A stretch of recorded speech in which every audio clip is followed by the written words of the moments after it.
Bonjour à chacun. On est content de se retrouver. En même temps, on est un petit peu triste de se retrouver parce qu'on se dit que c'est la dernière fois pour un moment. C'est vrai, nous n'avons pas encore reçu les instructions, mais il semble bien que nous allons dans le sens d'un confinement plus serré. Et donc, nous ne pourrons plus avoir des cultes en présentiel. On va continuer cependant les cultes, même si c'est sur Facebook. Ils vont se retrouver aussi sur YouTube. Il y a eu un moment de flottement, mais c'est en train d'être replacé aussi sur YouTube. Et vous pourrez suivre les cultes en différé ou en direct selon vos possibilités. Il y a une chose, c'est que Dieu n'est pas confiné. Nous pouvons continuer à lui parler, nous pouvons continuer à prier. Il n'est pas confiné, il nous entend.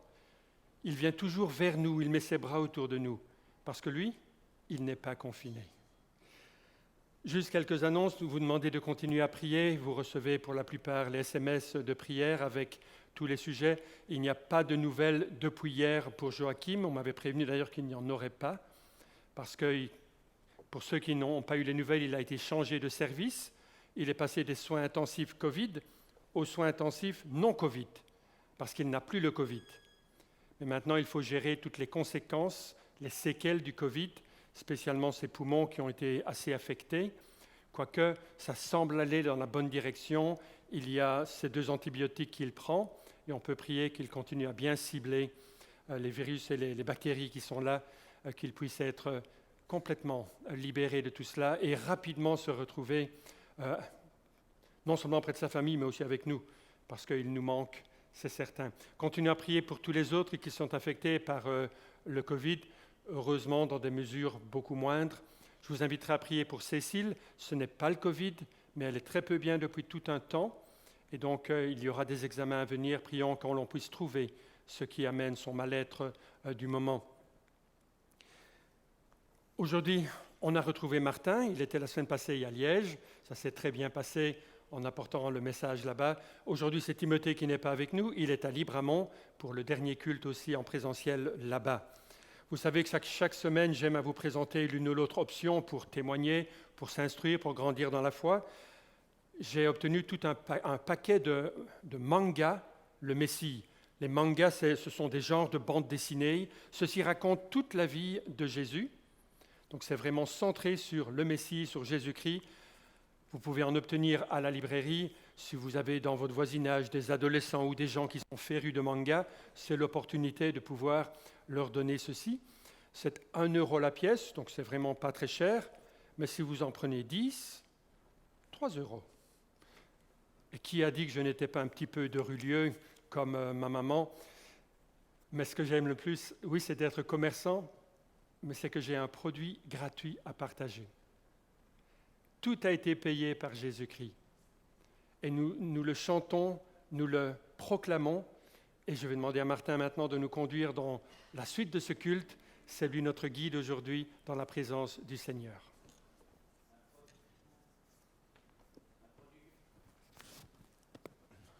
Un produit gratuit et en plus qui a une valeur éternelle. Imaginez quelqu'un avec qui vous pouvez être tel que vous êtes. Quelqu'un avec qui vous pouvez vous asseoir et avec qui vous n'avez pas besoin de jouer un jeu. C'est quelqu'un qui n'en a que faire du niveau de tes revenus, qui n'en a que faire de ton apparence ou des vêtements que tu portes. Peut-être pas quelqu'un qui va t'aider à minimiser tes défauts, mais quelqu'un qui, malgré tes défauts, n'arrêtera pas de t'aimer. Son affection pour toi ne bougera pas. Si vous avez quelqu'un comme ça dans votre vie, vous avez trouvé un énorme trésor. Et passer du temps avec quelqu'un comme ça, c'est quelque chose qui vous fait du bien. Et vous savez que notre Dieu est quelqu'un qui coche toutes ces cases. Notre Dieu est quelqu'un avec qui nous pouvons être tels que nous sommes. Il est heureux que nous passons du temps avec lui. Il t'appelle dans sa maison. Et par ce premier chant, nous allons répondre à cette invitation. Nous allons passer du temps avec lui. Et vous qui êtes dans vos maisons, venez dans la maison de notre Dieu. Je viens dans ta maison tel que je suis, je veux m'abandonner.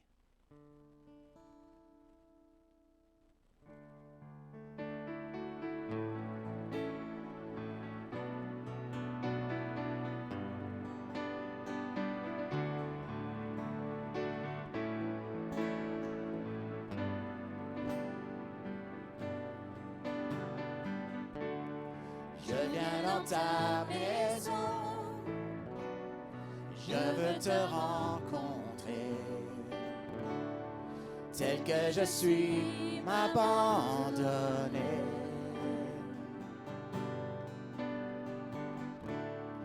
Alors que nous chantons, ton esprit me remplit. Mon âme est libérée. Je te vois, je t'entends. Près de moi, tu es là. Viens et souffle sur moi. Je ressens ta présence comme un feu, comme avant. Jésus, je veux plus de toi. Je viens dans ta maison. Je veux te rencontrer. Tel que je suis, m'abandonner.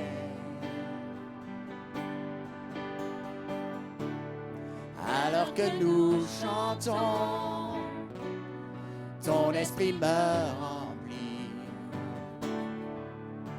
Mon âme est libérée. Je te vois, je t'entends. Près de moi, tu es là. Viens et souffle sur moi. Je ressens ta présence comme un feu, comme avant. Jésus, je veux plus de toi. Je ressens ta présence près de moi, tu es là. Viens et souffle sur moi. Je ressens ta présence comme un feu, comme avant. Jésus, je veux plus de toi. Jésus, je veux plus de toi.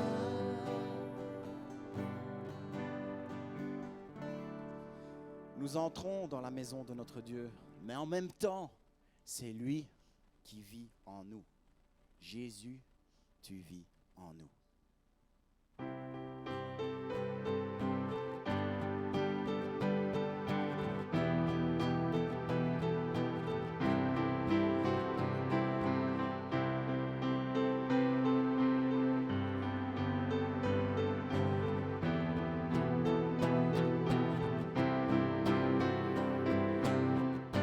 Quel grand Amour, que la terre te loue, que la terre te loue. Tu es venu délaissant ta gloire pour nous sans espoir. Le seul chemin est en toi, Jésus. Le seul chemin est en toi, Jésus. Tu es le Dieu victorieux. Tu règnes, tu vis, ô majesté. Que ton saint nom soit élevé. Jésus, Jésus, tu vis en nous.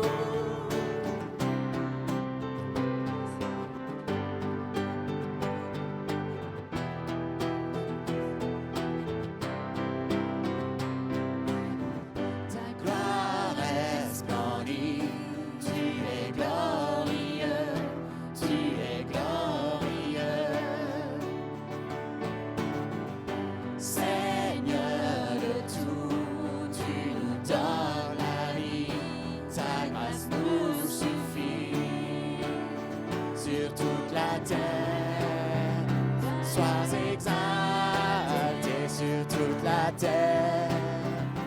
sois exalté. Tu es le Dieu victorieux. Tu règnes, tu vis, oh majesté, que ton saint nom soit élevé. Jésus, Jésus, tu vis en nous. Tu es le Dieu victorieux. Tu règnes, tu vis, oh majesté, que ton saint nom soit élevé. Jésus, Jésus, tu vis en nous.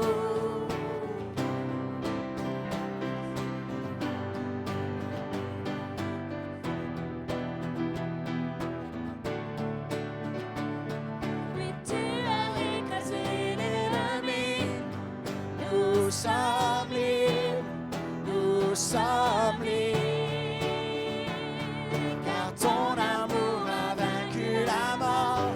Tu es vainqueur, tu es vainqueur. Oui, tu as écrasé l'ennemi. Nous sommes libres, nous sommes libres, car ton amour a vaincu la mort. Tu es vainqueur, tu es vainqueur. Tu es le Dieu victorieux.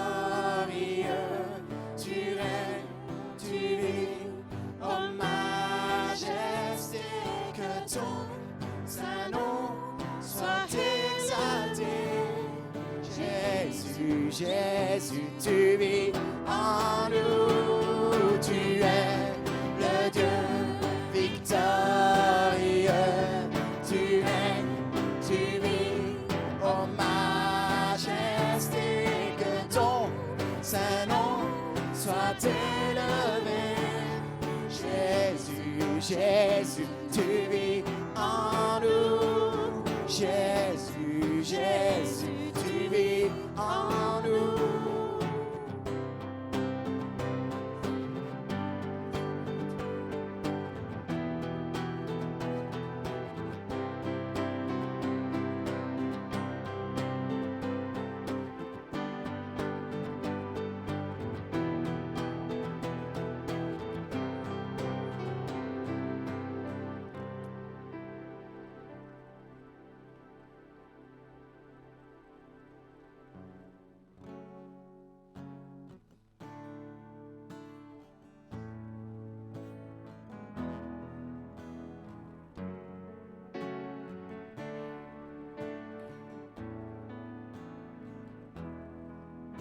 Quelle puissance dans le nom de Jésus. Quelle puissance dans le nom de Jésus. Quelle puissance dans le nom de Jésus. Pour briser les chaînes, pour briser les chaînes, pour briser les chaînes.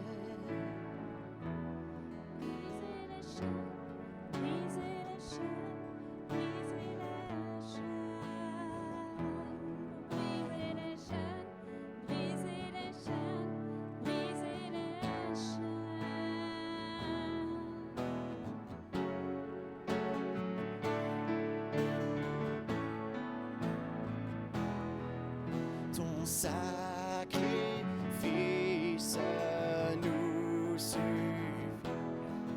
Tu as payé un si grand prix. Par ta rédemption, le ciel est grand ouvert.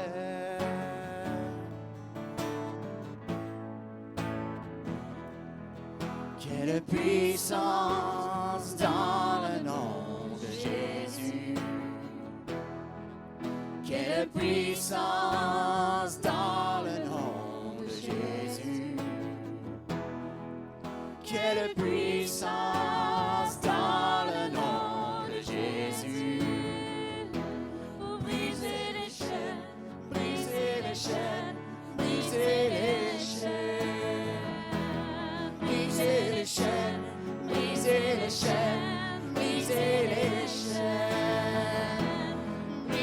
les chaînes, briser les chaînes, briser les chaînes. C'est une armée.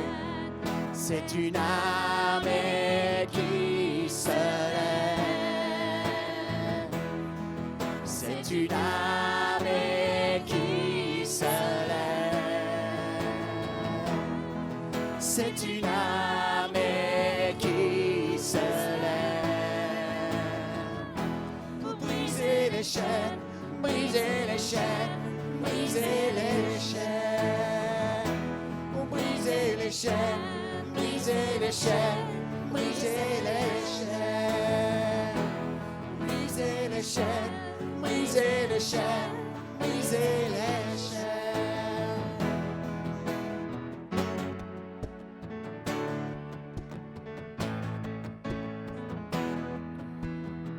J'entends les chaînes tomber. J'entends les chaînes tomber. J'entends les chaînes tomber. Pour briser les chaînes, briser les chaînes, briser les chaînes.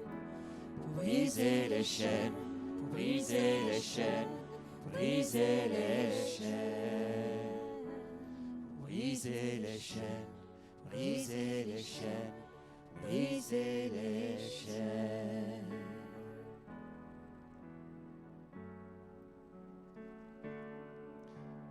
Quand j'ai cherché un passage à lire pour ce dimanche matin, je suis tombé sur ce psaume qui en fait résume exactement le cri de mon cœur en ce moment.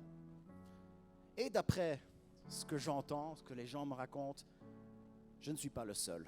Ça résume le cri du cœur de beaucoup de gens. C'est un psaume avec lequel on peut exprimer notre incompréhension envers Dieu. Nous avons le droit d'avoir des incompréhensions. Nous avons le droit de les exprimer. Dieu se plaît à nous entendre les partager.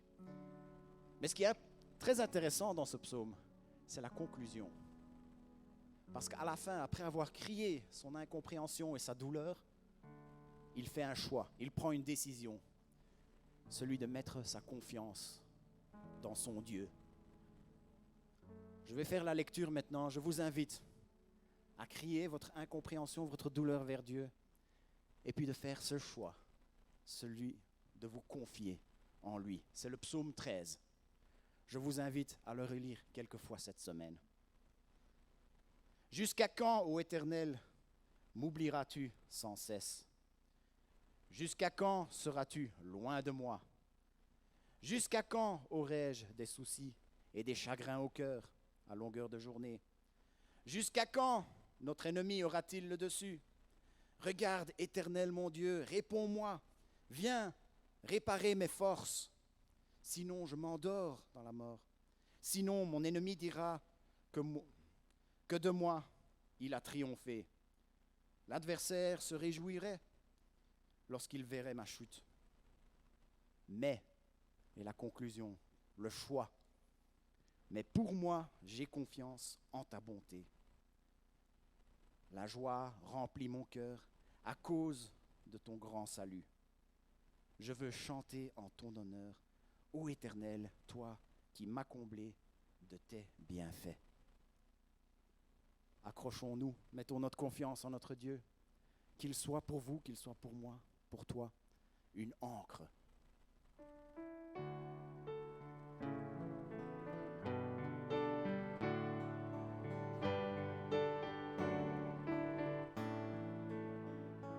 Dieu, tu es ma force, ma consolation, une lampe devant mes pas. Ta voix a triomphé de l'ouragan, emporté le combat. Tu m'offres chaque jour ton infaillible amour, toi qui as fixé le cours des étoiles, sois mon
ce que je suis me vient de toi.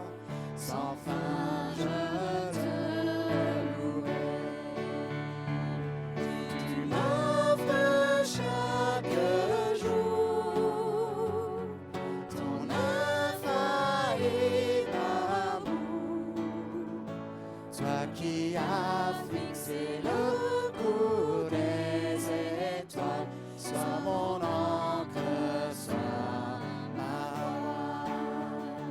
Tu m'offres chaque jour ton infaillible amour.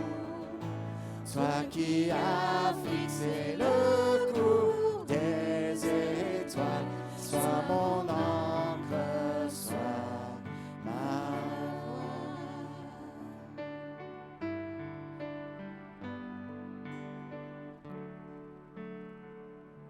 Je vous invite à courber vos têtes dans vos chaises, dans vos maisons, et prions ensemble. Père Céleste, il y a tellement de choses que nous ne comprenons pas. Et nous entendons des gens qui sont dans la douleur. Mais Seigneur, nous voulons quand même t'apporter nos louanges. Parce qu'il y a tellement de bienfaits dont tu nous as couverts.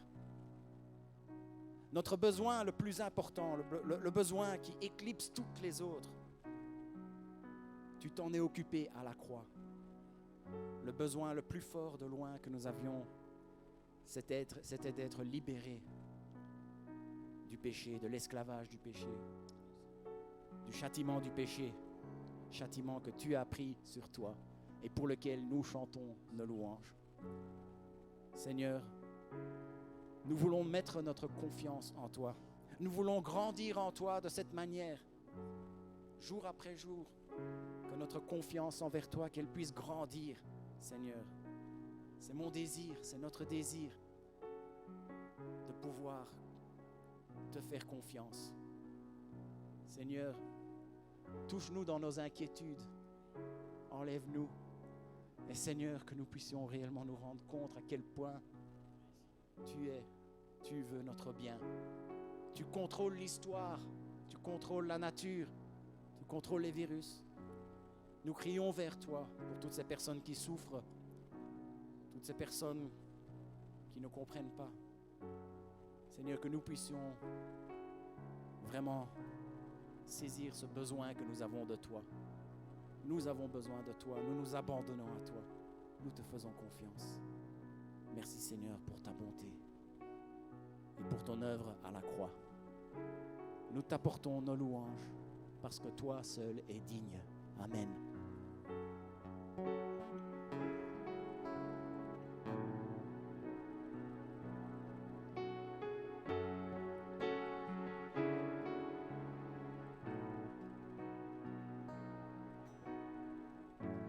L'immensité de ta grandeur me montre que je ne suis rien. Mais quand tu façonnais la terre, j'étais déjà près de ton cœur. Tu m'aimais avant que je sois, et pour moi tu as tout donné. Toi seul pouvais me libérer. C'est pourquoi je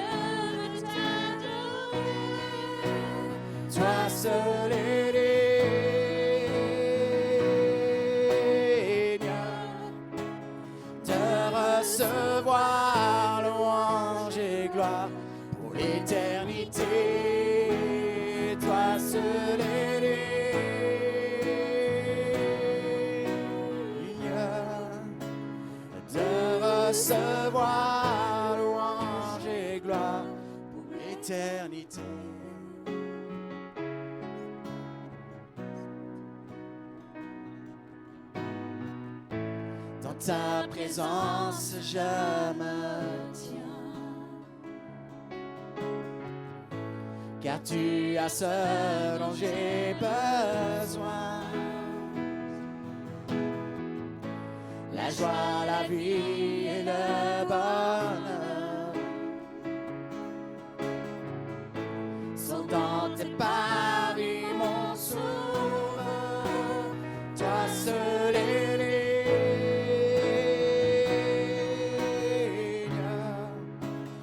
de recevoir louange et gloire pour l'éternité. Toi seul est digne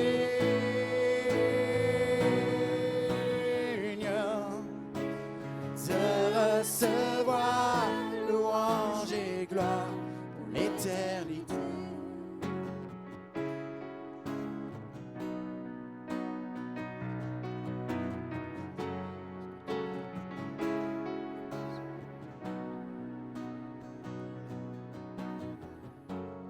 Alléluia.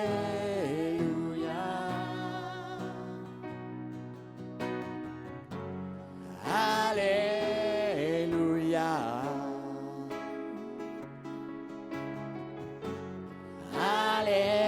Alléluia.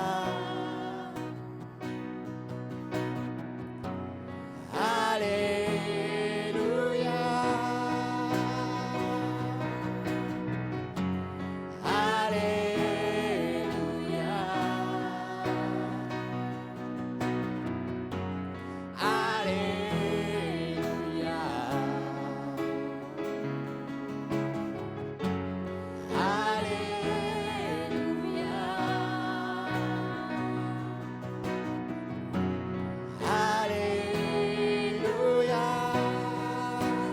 Toi seul est digne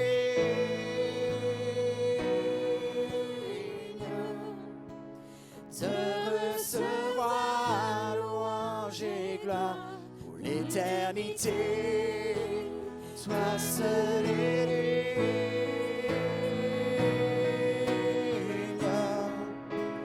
de recevoir louange et gloire pour l'éternité. Toi seul est digne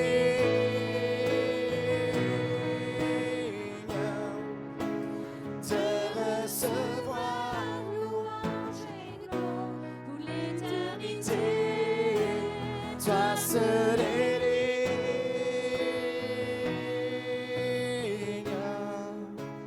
de recevoir louange et gloire pour l'éternité.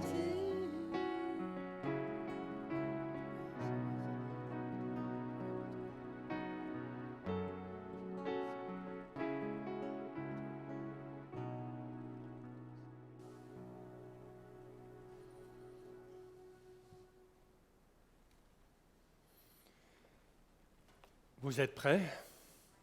Vos cœurs sont prêts? C'est vrai qu'il est bon de se mettre devant le Seigneur, d'écouter, de l'entendre, de lui chanter notre amour, de lui chanter notre consécration. À l'époque aussi, les gens suivaient Jésus parce qu'ils voulaient entendre ce qu'il avait à dire. Et il s'est retrouvé de nombreuses fois au temple de Jérusalem. C'est là, dans le quartier que l'on appelait la cour des femmes, qu'il se retrouvait régulièrement. C'était un endroit bien spécifique. Quand on regarde le temple, non pas l'ensemble avec la cour des païens, des gentils, mais simplement le temple, il y avait dès l'entrée la cour des femmes. C'était un endroit stratégique, un endroit très fréquenté. De là, on allait monter pour l'endroit des sacrifices, mais c'était cet endroit où, par exemple, on a amené la femme prise en adultère. Vous vous souvenez?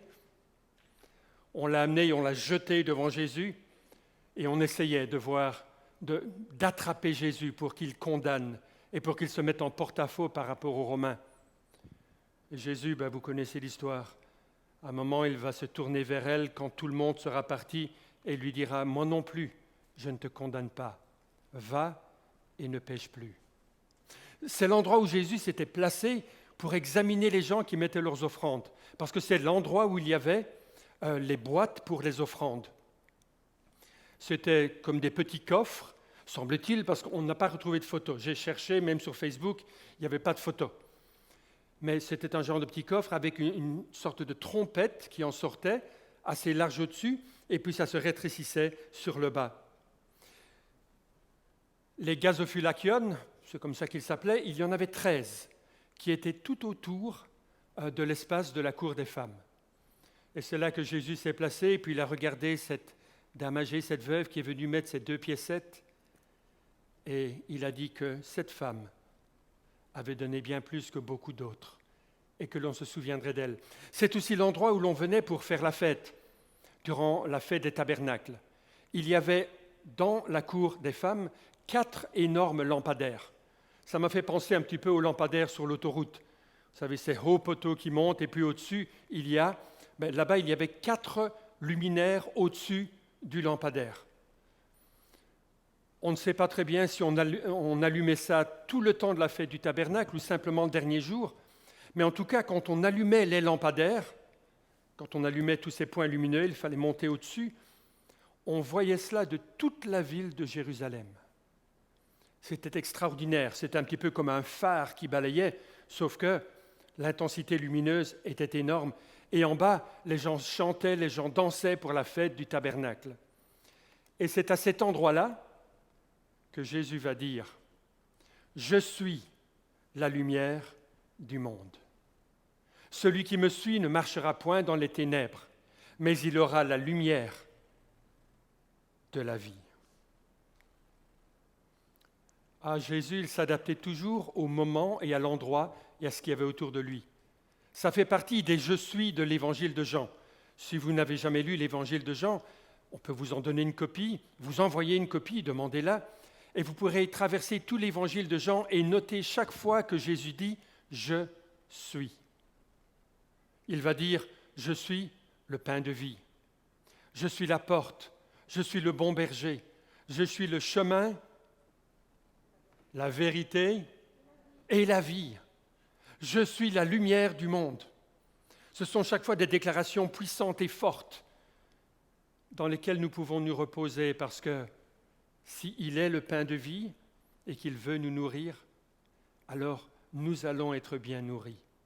Ce sont des déclarations qui sont puissantes aussi parce qu'elles font écho à ce que Dieu avait dit à Moïse. Il avait donné son nom, « Je suis celui qui suis, Yahweh ». Et quand Jésus vient là, il dit « Je suis ».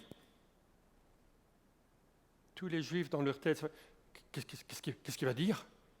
Parce qu'il y a cet écho qui nous vient du buisson ardent de Moïse. La lumière mène au salut. C'est bien ce qu'il dit. « Je suis la lumière du monde. Je vais éclairer, je vais conduire. » Tout au long de l'évangile de Jean, il y a ces affirmations. Mais ici, cette histoire est même reprise dans 2 évangiles. La lumière est une force, c'est une puissance qui, en gros, n'a pas d'ennemi. Vous allez me dire, si, il y a la lumière et les ténèbres. Mais ça ne fonctionne pas vraiment comme cela. La lumière, c'est vrai, c'est une puissance. Vous prenez une lampe torche, et je me souviens que quand j'étais gamin, j'avais été chercher la lampe torche gratuite au magasin Tandy. Certains se souviennent du magasin Tandy, rue Entre-deux-Portes. Et il y avait un bon dans le journal, il fallait le découper. L'arnaque, c'est qu'il fallait 6 piles. Elle était grande comme ça, c'était une énorme lampe torche. Et devinez qui vous vendait les piles? Tandy. Mais je me souviens que cette lampe torche était excessivement puissante. Je me suis retrouvé au camp de Limoges et j'étais là tout près des cabines, j'ai allumé et je pouvais atteindre le fond de la plaine. C'est une puissance que la lumière. Par contre, les ténèbres, ce n'est pas vraiment une puissance, c'est plus une non-puissance. Les ténèbres, c'est quand la lumière n'est pas là, quand la lumière est absente. On a regardé il y a quelques jours, parce que ça passe quasiment en boucle sur toutes les chaînes, Le Seigneur des Anneaux.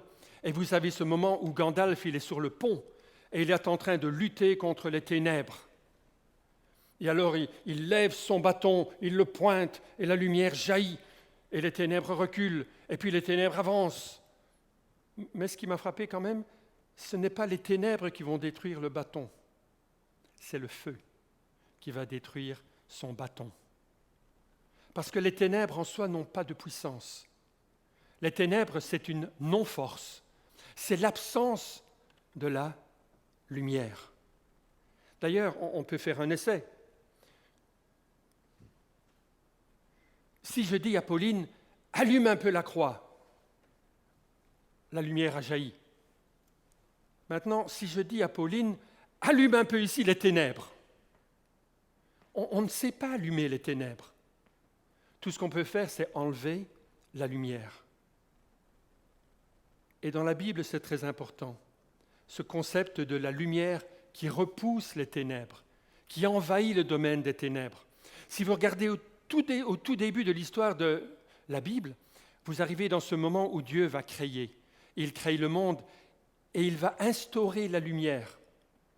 Et la lumière préside au jour. Vous savez quand commençait en tout cas la journée dans l'Ancien Testament pour le peuple juif? La journée commençait et se terminait au coucher du soleil. On démarrait la journée dans les ténèbres. Et puis, on avançait, et qu'est-ce qui éclatait au matin? La lumière. Il y avait ce genre d'illustration de la puissance de Dieu qui chasse les ténèbres et qui ouvre une journée devant nous. C'est Jules César qui a changé tout cela. C'est lui qui a décidé que la journée commencerait à minuit 0001 et se terminerait à minuit. Pour Jules César, on commence dans les ténèbres et on termine dans les ténèbres. Mais pas pour la Bible, pas pour Dieu. Oui, il y a peut-être ténèbres, la terre était informée vide et l'Esprit de Dieu se mouvait à la surface des eaux. Mais Dieu crée la structure, il amène la lumière, il amène la vie. Dieu est la lumière. Pour ce passage, ce simple verset, j'aime beaucoup l'analyse que S. Goebbels en a faite. Et voici ce qu'il écrit. La vérité divine, aussi claire que la lumière, en opposition aux tromperies et à l'ignorance humaine. La sainteté divine, aussi pure que la lumière, en opposition au péché et à l'impureté humaine. La félicité et la gloire divine, brillante comme la lumière, en opposition à la nuit et à la détresse humaine. Dans tous les domaines, la lumière de Dieu vient apporter clarté, vient apporter pureté, vient apporter sa gloire. Et Jésus s'est écrié « Je suis la lumière du monde ». Et la manière dont c'est formulé en grec, il commence par « ego », « je suis ». Et les commentateurs nous disent que c'était une manière de le mettre en évidence. « Je suis la lumière du monde ». Le commentateur disait « Cela souligne qu'il est lui et pas quelqu'un d'autre. Celui qui a Jésus a la lumière. Il n'y a pas de lumière à part Jésus, hors de Jésus. Alors, venez à Jésus si vous voulez sa lumière.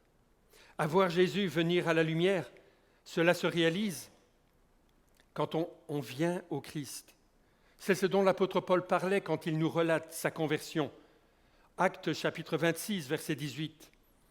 Afin que tu leur ouvres les yeux, pour qu'ils passent des ténèbres à la lumière, de la puissance de Satan à Dieu, pour qu'ils reçoivent par la foi en moi le pardon des péchés et l'héritage avec les sanctifiés. La lumière, elle nous appelle. C'est un petit peu comme les mythes de nuit, là, les petits papillons de nuit. Ils voient la lumière et ils arrivent. Ça devrait être notre réaction. Jésus se révèle, allons vers lui. Cherchons-le, trouvons-le.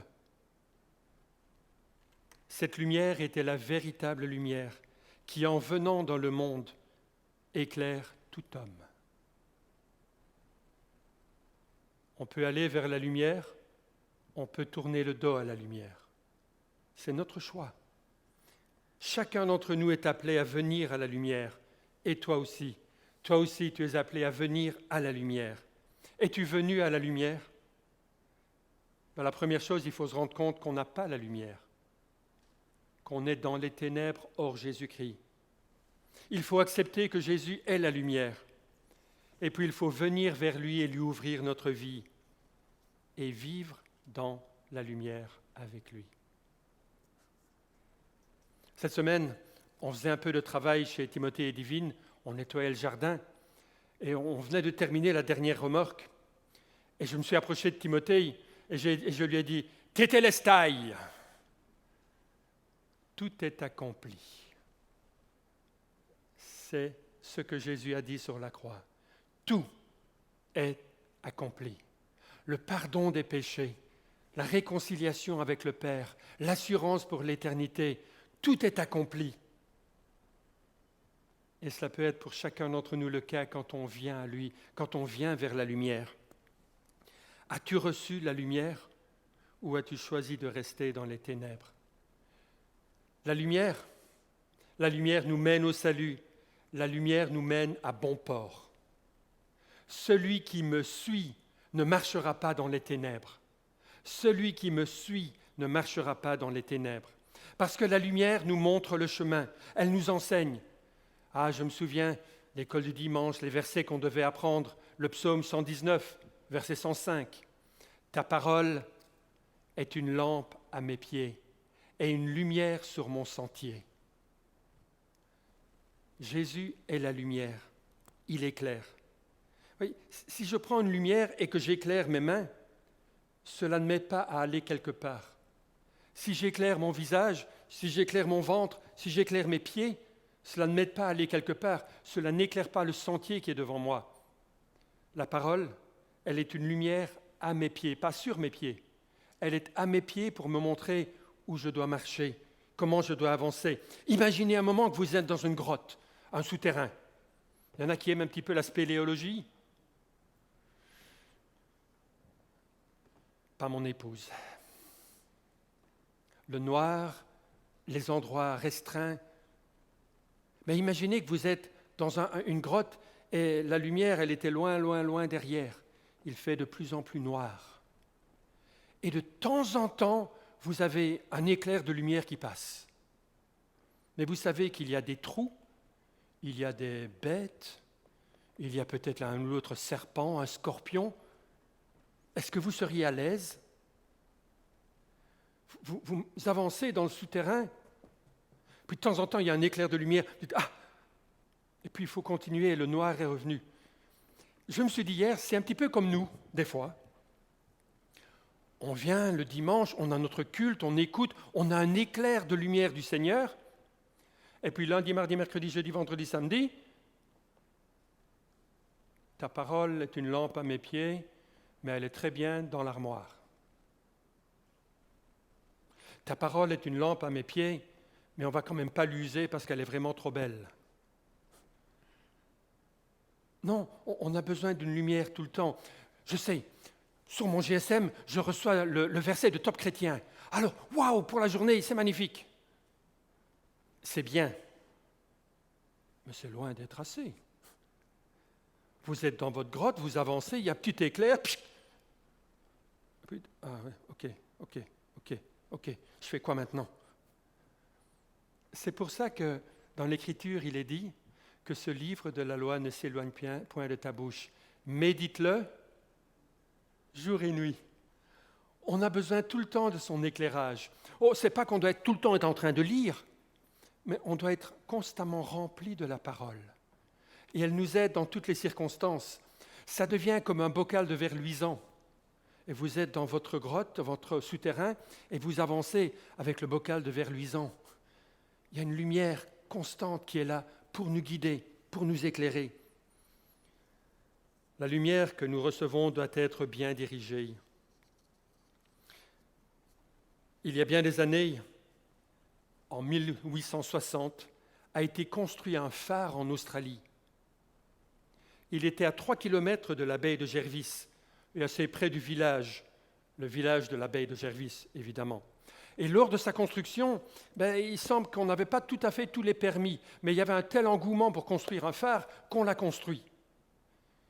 Et l'amirauté nautique est venue voir et a dit « on se demande quand même avec l'angle comment ça va donner pour la lumière du phare. Mais on a construit le phare, et puis on s'est rendu compte qu'on l'avait construit en utilisant une carte marine, une carte côtière erronée. Le phare n'était pas au bon endroit. Et il est resté là pendant bien des années, et il a causé 23 naufrages. 23 bateaux se sont échoués à cause de ce phare qui n'était pas au bon endroit. Vous allez me dire, ils étaient un peu lents, les Australiens, mais quand ils ont agi, ils ont été radicaux. On a construit un nouveau phare, et l'amirauté a choisi de prendre pour cible l'ancien phare pour un exercice de tir. On l'a éliminé. Je me suis dit, est-ce que parfois, nous aussi, on ne devrait pas prendre pour cible, laisser la parole de Dieu prendre pour cible certains des mauvais faisceaux de lumière dans notre vie? Oui, parce qu'il y a des mauvais faisceaux de lumière dans notre vie, des mauvaises sources d'information, des mauvaises lumières pour notre pensée, pour nos affections. Faut-il parfois appeler la marine céleste pour un exercice de tir? Ne suivons pas les lumières étrangères. Souvenons-nous, le diable lui-même peut se déguiser en ange de lumière. Tout ce qui brille n'est pas or. Tout ce qui éclaire n'est pas de Dieu. Il y a parfois des mauvaises lumières. J'étudie un petit peu cette semaine l'impact des réseaux sociaux. Les réseaux sociaux nous présentent la version du monde qu'ils désirent et ont choisie. C'est leur version du monde. Et ils nous l'imposent. Et Daniel, t'exagères. Moi, je réfléchis, je regarde, j'analyse tout ce que je lis. Je voyais que la Commission européenne va réclamer aux plateformes numériques, c'est-à-dire Facebook, Twitter, Google, Yahoo, la transparence sur la manière dont fonctionnent leurs algorithmes. Ça va jusque-là? Les algorithmes, qu'est-ce que c'est que ça? Ce sont les formules qui décident de ce qui va apparaître quand vous ouvrez Facebook. Parce que, vous voyez, si Rebecca ouvre Facebook, ou si j'ouvre Facebook, ce n'est pas les mêmes choses qui vont apparaître. Ou si Anne ouvre Google, ce n'est pas automatiquement les mêmes choses. Ou si Théophile ouvre YouTube, il n'aura pas les mêmes suggestions que moi. Parce qu'il y a des algorithmes qui analysent tout ce que j'ai jamais regardé, ils notent tout. Et qui se disent « Ah, Daniel, il aime bien ça et ça et ça et ça ». Ou Daniel, il a telle et telle et telle et telle conviction. Et on n'aime pas ces convictions-là, on aimerait les changer. Et donc, ils vont présenter des choses, des informations, des contacts, des vidéos, des chants. Margrethe Vestager, qui est la vice-présidente de la Commission européenne, disait « Nous ne pouvons pas laisser les décisions qui affectent l'avenir de notre démocratie être prises dans le secret de quelques conseils d'administration d'entreprise. » Elle continuait. « Ces plateformes devront dire aux utilisateurs comment leur système de recommandation décide du contenu à montrer, ce qui leur permettra de juger s'ils doivent faire confiance à la vision du monde qu'ils donnent. Elles devront aussi fournir des rapports réguliers sur les contenus des outils de modération qu'elles utilisent et de meilleures informations sur les publicités que nous voyons, afin d'avoir une meilleure idée de qui essaye de nous influencer. Moi, Daniel, on ne m'influence pas. Oui?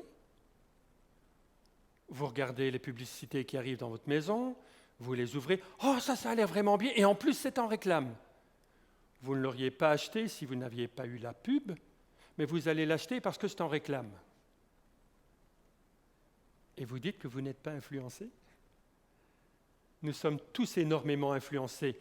Comment pensez-vous que YouTube, Twitter, Yahoo font leurs bénéfices? C'est en poussant des publicités qui n'influencent personne parce que personne n'est influencé par les publicités. Et pourtant, ils ont accumulé des sommes d'argent incommensurables de la part de gens qui ne sont pas influencés. Nous sommes tous influencés. Maintenant, il faut choisir qui va nous influencer. Là est la question la plus importante. Lorsque les systèmes, c'est toujours Margaret qui écrit, lorsque les systèmes de recommandation choisissent les informations à promouvoir et celles à cacher, ils affectent profondément ce que nous savons sur le monde. Je suis parfois les nouvelles en Angleterre, en France, aux États-Unis, en Belgique, et je suis étonné de voir que certaines histoires n'arrivent jamais dans le flot, dans le fil des informations. Elles sont obturées, elles sont cachées. Et quand vous parlez aux gens, ils n'ont jamais entendu parler de tel scandale ou de telle information. Pourquoi ? Parce qu'il y a une rétention d'informations par ceux qui tiennent les écluses des informations. Le psychologue, docteur Robert Epstein, expliquait dans une vidéo que les réseaux sociaux pourraient faire glisser 15 millions de votes d'un candidat à un autre en influençant l'information qui est présentée aux utilisateurs des réseaux sociaux. Et on nous dit aujourd'hui que la plupart des jeunes, ceux en dessous de 40 ans en tout cas, reçoivent la majorité de leurs informations via les réseaux sociaux. N'est-ce pas un petit peu effrayant de se rendre compte du pouvoir que certaines personnes que nous n'avons pas élues, elles sont juste là, ont sur notre vie, sur notre société. Ouvrons les yeux, ne soyons pas crédules, ne soyons pas trop influençables. Prenons un exemple. On regarde tous des séries à la TV, n'est-ce pas ?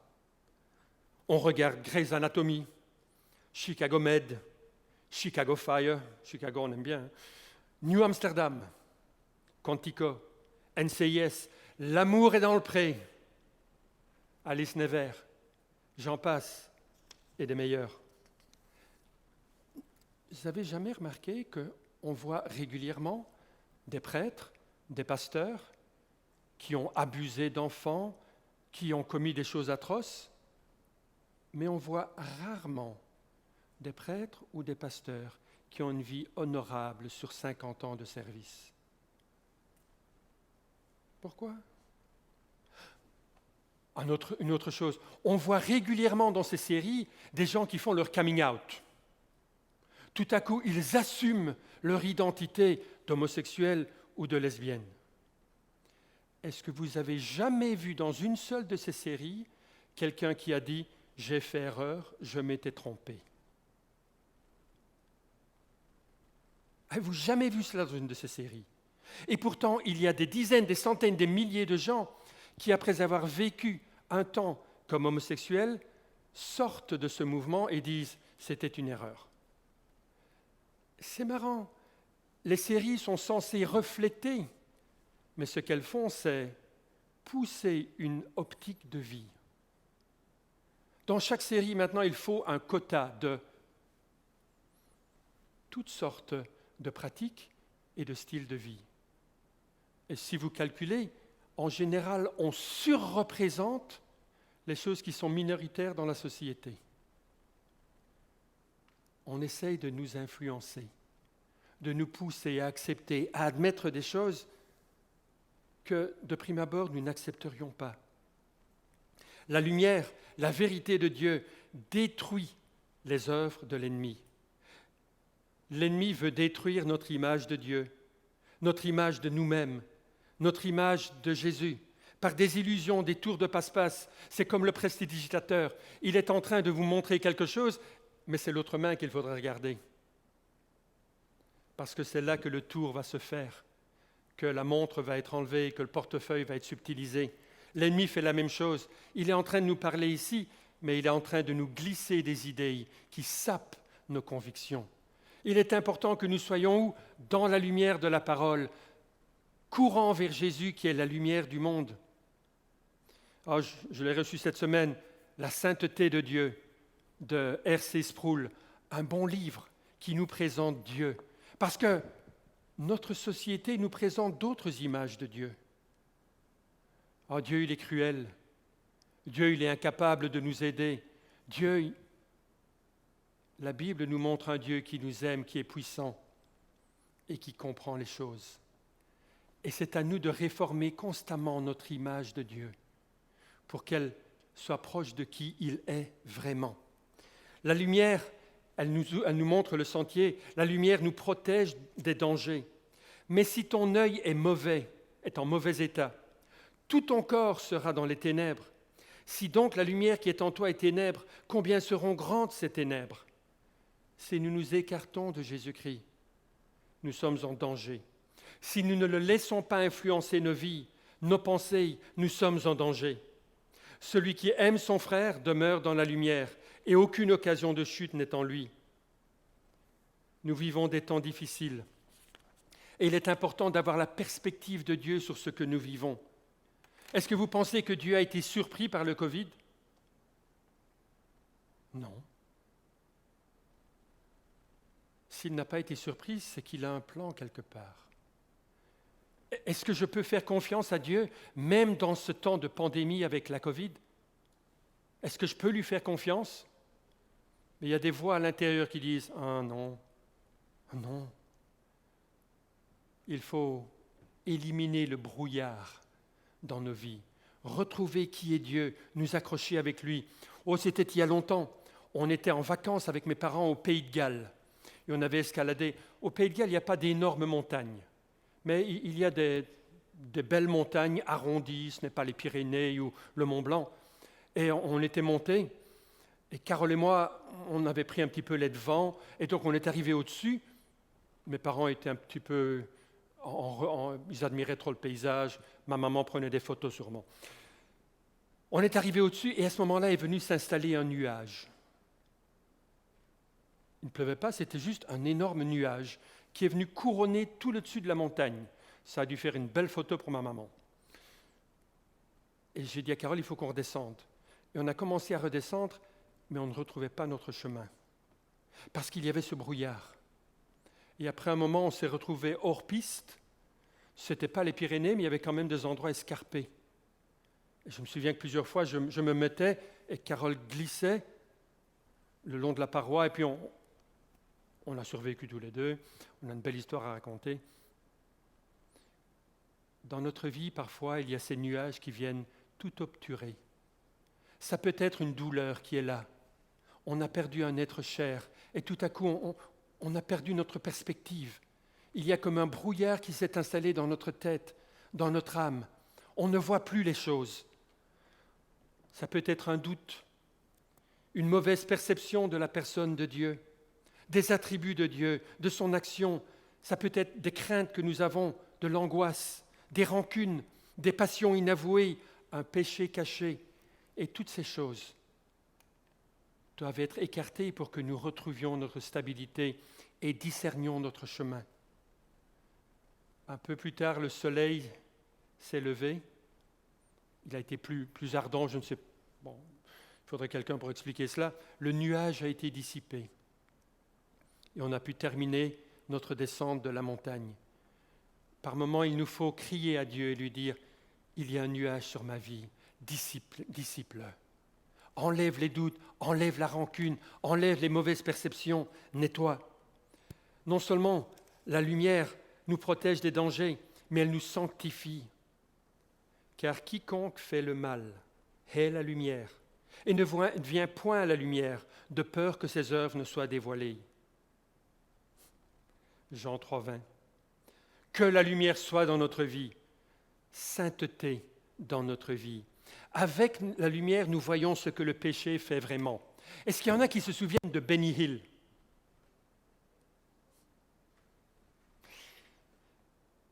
Ah, je me souviens de cet épisode.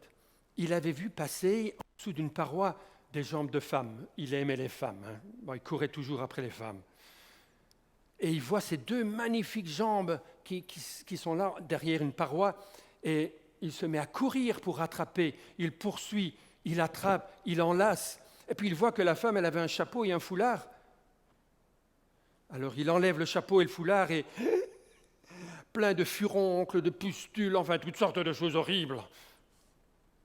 C'est ce que la lumière fait à certaines des choses que nous aimons.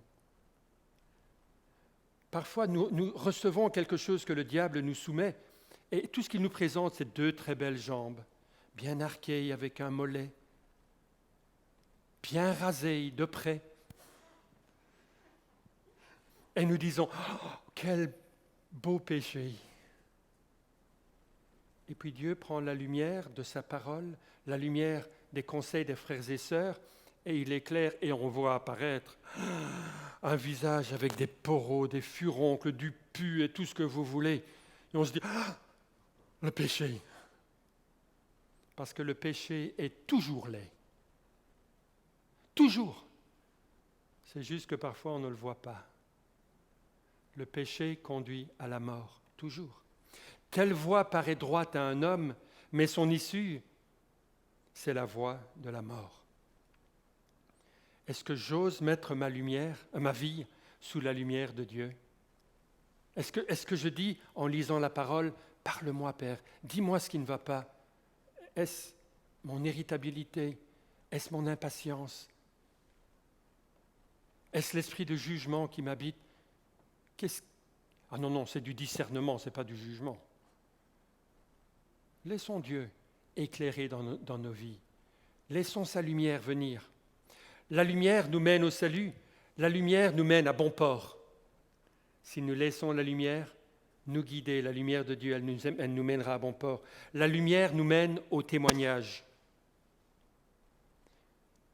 Celui qui me suit ne marchera pas dans les ténèbres, mais il aura la lumière de la vie. Tout à coup, Dieu vient habiter en nous. Sa lumière est en nous. Jésus va d'ailleurs dire à ses disciples, « Vous êtes la lumière du monde. Une ville située sur une montagne ne peut être cachée. Il est la lumière du monde. » Mais comme pour Jean-Baptiste, qui est appelé à rendre témoignage à la lumière, nous devons refléter la lumière. Comme la lune reflète le soleil, nous devons refléter la lumière de Dieu. Toi dans ton coin sombre, et moi dans le mien. Qu'est-ce que je fais de sa lumière qu'il braque sur moi? Oh, je peux faire toutes sortes de choses. La lumière qu'il braque sur moi, je peux la refléter. Ah oui. Ça marche amusant, ça. Hein? On va un petit peu aller là. Et vous aussi, là, sur Facebook, je peux vous éclairer. Bon, je pourrais tenter de guider la lumière vers moi. Vous avez vu, mes pieds sont magnifiques. Je peux essayer de prendre la lumière de Dieu pour me glorifier. Ah, Daniel, que tu as des pieds fantastiques. Je peux aussi obturer la lumière de Dieu.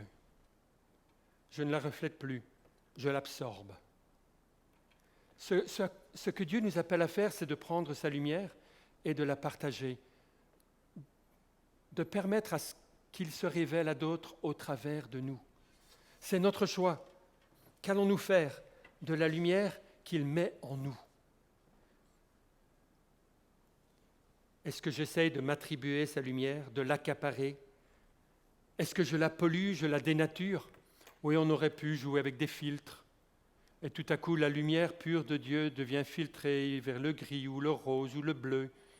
On l'adapte. C'est un peu ce que l'on fait parfois avec des baptistes ou des églises protestantes évangéliques ou des églises de frères. On met certains filtres. Tant que les filtres n'empêchent pas la clarté de passer.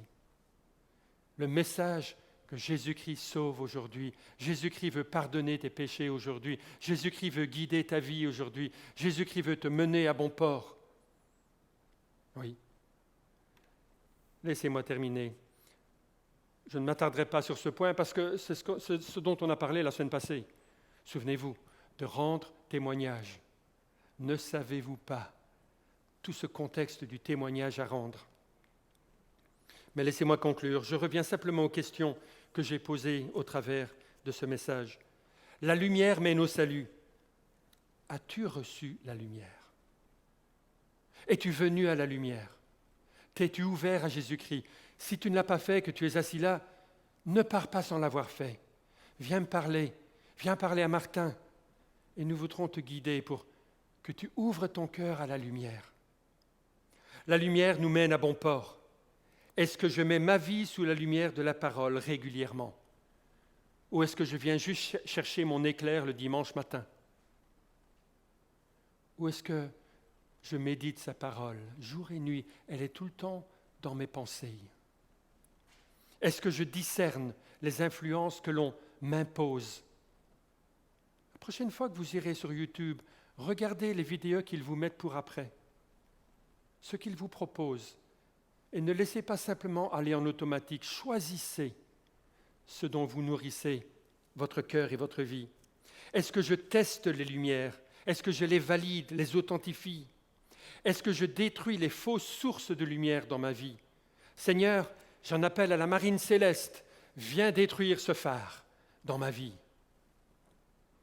Est-ce que j'ose mettre ma vie sous la lumière du Seigneur? Et enfin, la lumière mène au témoignage. Qu'est-ce que je fais de sa lumière? Est-ce que j'essaie de m'attribuer le mérite de sa lumière, de me l'accaparer? Est-ce que je la pollue, la dénature? Quand je vis à côté de mes pompes spirituellement, je suis en train de dénaturer la lumière qu'il a mis en moi.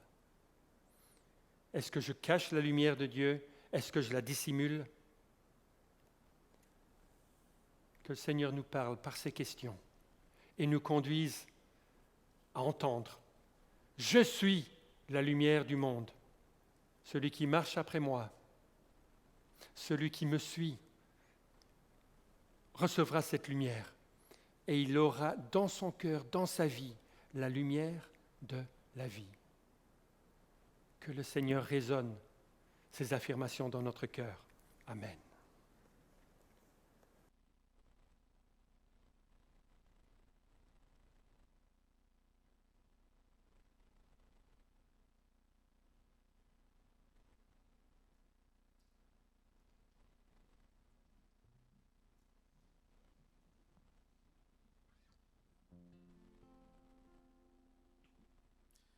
Merci Jésus pour la lumière. Merci pour la lumière qui mène au salut, la lumière qui mène à bon port, la lumière qui mène au témoignage. Merci pour ta lumière.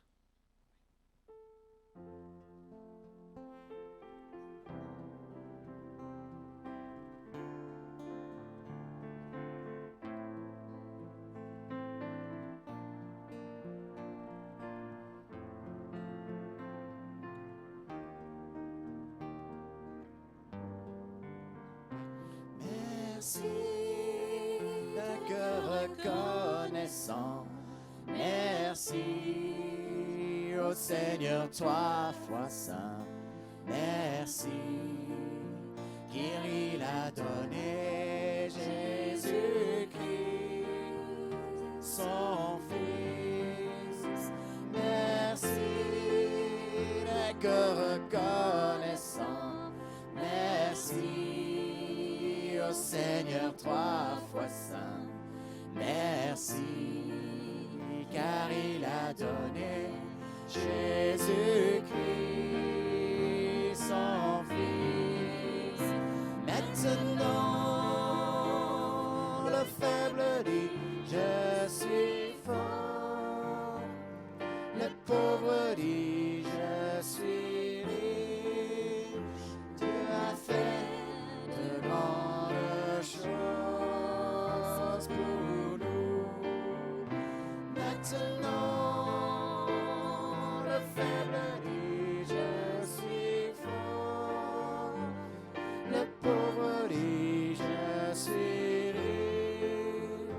Dieu a fait de grandes choses pour nous. Merci.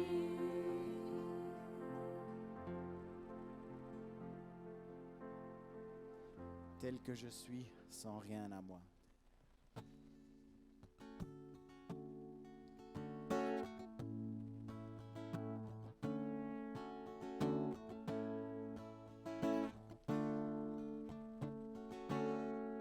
Tel que je suis, sans rien à moi, sinon ton sang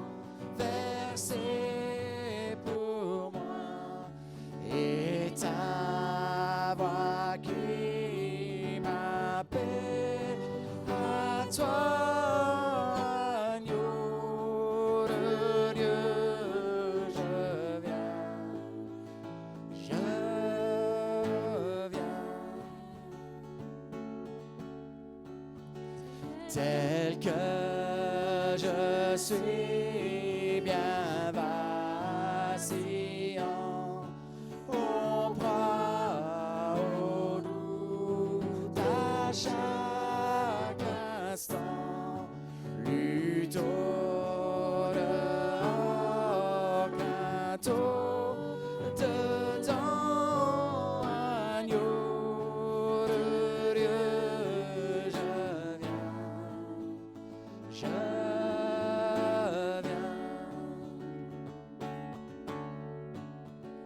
Tel que je suis, ton corps est prêt à prendre le mien tel qu'il est, pour tout changer, sauveur, parfait, agneau de Dieu, je viens.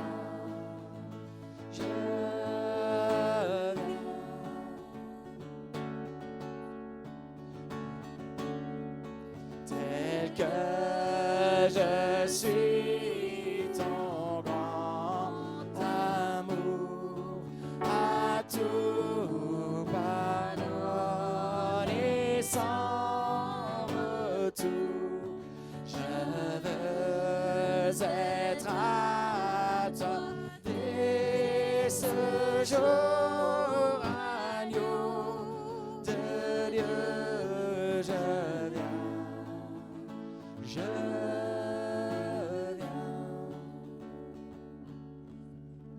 Que sa parole soit pour vous une lampe à vos pieds cette semaine. Que sa parole soit pour vous une lumière sur votre sentier cette semaine. Bon dimanche à tous.